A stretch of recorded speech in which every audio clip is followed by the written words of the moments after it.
Hello everyone, welcome to exam lens classes. आज हम एक बहुत ही सीरियस टॉपिक पर बात करने वाले हैं जो कि बेस्ड है द हिंदू के article the fading of India's environmental jurisprudence. India की इन्वायरमेंटल जूरिस्प्रूडेंस धीरे धीरे फेड हो रही है। आर्टिकल शुरू होता है अमिताभ घोष के सॉरी आर्टिकल शुरू हो रहा है अमिताभ घोष के एक नावल से, द हंगरी टाइड। इस नॉवल का एक डीप मैसेज है, नेचर वो सब याद रखता है जो लॉ और सोसाइटी कन्वीनियंटली भूल जाते हैं। यहाँ ऑथर कहना चाहता है कि अगर लॉ इन्वायरमेंट को प्रोटेक्ट नहीं करेगा, अगर डेवलपमेंट के नाम पर इकोलॉजी को सेक्रीफाइस किया गया तो कॉन्सिक्वेंसेस तुरंत नहीं होंगे, लेकिन टाइड की तरह वापस आएंगे, slowly, silently, but with full force. और सबसे डेंजरस बात यह है कि इस प्रोसेस में कॉन्स्टिट्यूशन ऑफ इंडिया एक साइलेंट विटनेस बन सकता है। यहाँ 18 दिसंबर 2025 के एक जजमेंट की बात की गई है, जहाँ पे एक पॉलिसी चेंज किया गया नॉन कोल माइनिंग प्रोजेक्ट्स के लिए। नॉन कोल माइनिंग प्रोजेक्ट्स के लिए पहले रूल था, पहले लैंड एक्विजिशन, उसके बाद इकोनॉमिक इम्पैक्ट असेसमेंट। अब क्या हुआ, इकोनॉमिक इम्पैक्ट असेसमेंट बिना एग्जैक्ट लोकेशन और लैंड डिटेल्स के भी अलो कर दिया गया। इसका मतलब क्या है? सोचिए, अगर आपको ये भी नहीं पता कि माइन कहाँ लगेगी तो आप इन्वायरमेंट पर इम्पैक्ट कैसे असेस करोगे? ईआई का पूरा कंसेप्ट ही साइट स्पेसिफिक होता है। कौन सा फॉरेस्ट इफेक्ट होगा, कौन से वाटर बॉडीज इफेक्ट होंगे, कौन से विलेजेस इफेक्ट होंगे। इस चेंज के बाद ईआई एक पेपर एक्सरसाइज बन जाता है, पब्लिक हेयरिंग फॉर्मेलिटी बन जाती है। ये डायरेक्टली प्रिकॉशनरी प्रिंसिपल के खिलाफ है, जो कहते हैं डैमेज होने से पहले ही प्रिवेंशन ज़रूरी है। अब आते हैं जुडिशरी के रोल पर। वन शक्ति वर्सेस यूनियन ऑफ इंडिया 2025। इस केस में सुप्रीम कोर्ट ने एक स्ट्रॉन्ग स्टैंड लिया था, रेट्रोस्पेक्टिव इन्वायरमेंटल क्लियरेंस अलो नहीं होने चाहिए। सिंपल वर्ड में, पहले जंगल काटो, पहले माइनिंग करो, फिर बाद में क्लियरेंस ले लो, ये अलाउड नहीं होना चाहिए। लेकिन सिर्फ 5 महीने के अंदर कोर्ट ने अपना ही जजमेंट रिकॉल कर लिया। इसका इम्पैक्ट क्या हुआ? कॉरपोरेट्स और प्रोजेक्ट डेवलपर्स के लिए एक क्लियर सिग्नल चला गया, पहले प्रोजेक्ट लगा लेते हैं, बाद में क्लियरेंस ले लेंगे। ये डायरेक्टली कंट्राडिक्ट करता है कोर्ट के एक जजमेंट को, जिसमें कहा गया था इन्वायरमेंटल लॉ डेटरेंट के लिए होते हैं, फॉरगिवनेस के लिए नहीं। नेक्स्ट पैरा है फ्रॉम माउंटेन्स टू मैंग्रोव। इसमें अरावलीज और मैंग्रोव्स फॉरेस्ट की बात की गई है। सबसे पहले अरावलीज के बारे में बात करते हैं। अरावली हिल्स को समझना बहुत ज़रूरी है। अरावली नॉर्थ वेस्ट इंडिया का इकोलॉजिकल बैकबोन है। डिजर्टिफिकेशन को रोकता है, ग्राउंड वाटर रिचार्ज करता है, क्लाइमेट और बायोडाइवर्सिटी को रेगुलेट करता है। कोर्ट खुद मान चुका है, MC Mehta versus union of India के 2004 के जजमेंट में कोर्ट ने कहा था अरावली रीजन में माइनिंग बैन करो। 2010 तक, मतलब 2010 2010 तक कोर्ट का क्लियर स्टैंड था, अरावली सिर्फ ऊंची पहाड़ियाँ नहीं हैं, बल्कि एक जियोमॉर्फोलॉजिकल सिस्टम है।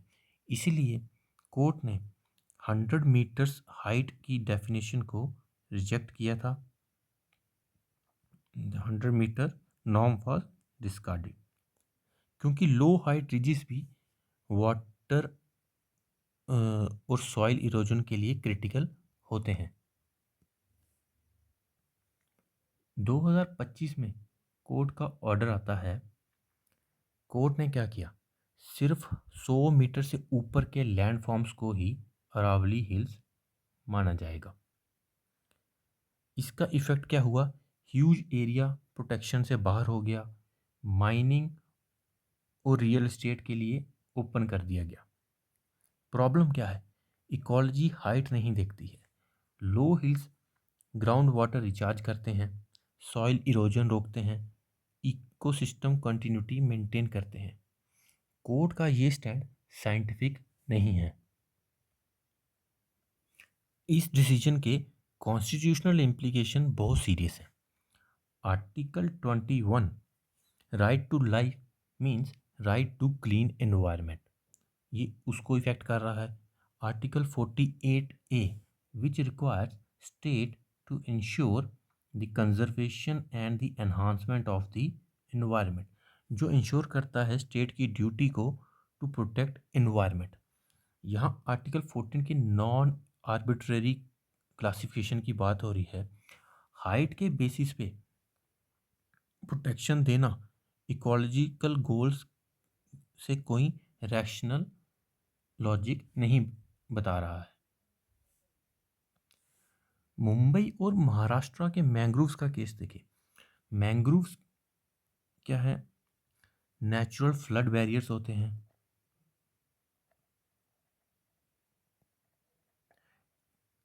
स्ट्रॉम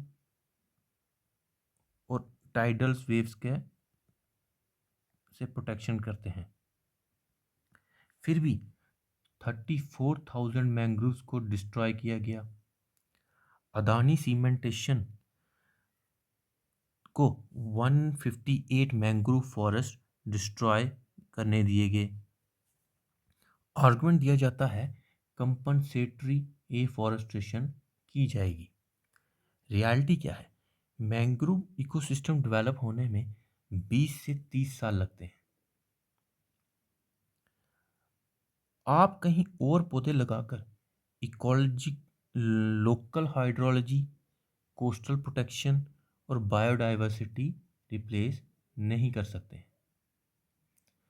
दूसरा एग्जांपल अगर हम देखें तो चार धाम प्रोजेक्ट का, यहाँ पे हिमालयाज को डिस्ट्रॉय किया जा रहा है for road widening project. Himalayas जो है एक बहुत ही फ्रेजाइल इकोसिस्टम है, एक यंग फोल्ड माउंटेन्स है। जून 2025 की एक स्टडी बताती है कि जिसमें आइडेंटिफाई किए गए हैं 811 लैंडस्लाइड जोन अलॉन्ग चार धाम प्रोजेक्ट। फिर भी कोर्ट ने इकोलॉजिकल इम्पोर्टेंस एक्सेप्ट की, लेकिन स्ट्रेटजिक डिफेंस के नाम पर वाइड रोड्स लो किए।